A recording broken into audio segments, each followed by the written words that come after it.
Over the past year, President Trump and his administration have delivered on many of the promises he made when returning to office, reshaping U.S. policy at home and abroad through an America First agenda.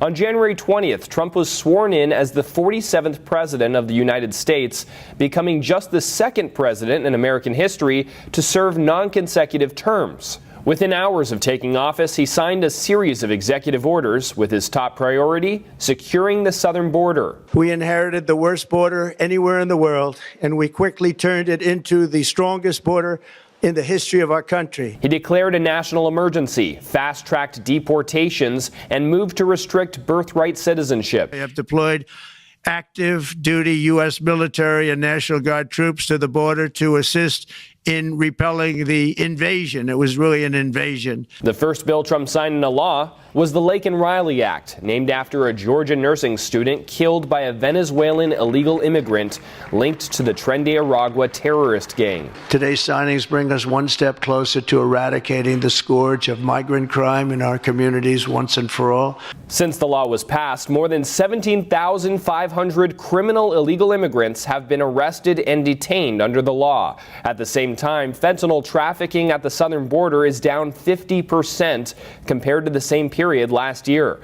These are Homeland Security stats showing historic enforcement records. More than 2.5 million illegal immigrants have left the U.S. in just 250 days, including an estimated 1.9 million self-deportations and more than 622,000 formal removals. We have sent a strong message to criminal illegal aliens that we will find you, we will arrest you, and we will deport you. President Trump also designated multiple foreign gangs as terrorist organizations to rapidly detain and deport members. He authorized strikes on drug trafficking vessels departing Venezuela and bound for the U.S., with land operations now being prepared. So much of the drugs, 25-30% would come in through the seas.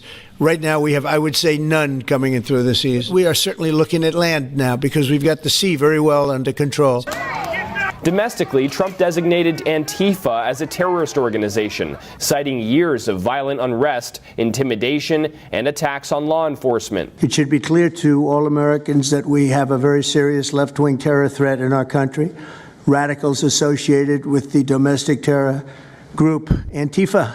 On the economic front, the Trump administration has brought in record tariff revenues, renegotiated trade agreements, and secured trillions of dollars in domestic and foreign investment commitments. Which means jobs, wage increases, growth, factory openings, and far greater national security. Trump also launched the Department of Government Efficiency, or DOGE, tasking Elon Musk with rooting out waste, fraud, and abuse. DOGE reports federal cuts totaling more than $214 billion, though some estimates remain under review. In July, Congress passed and Trump signed the One Big Beautiful Bill Act, funding key priorities including immigration enforcement, no tax on tips, and no tax on overtime, to name just a few.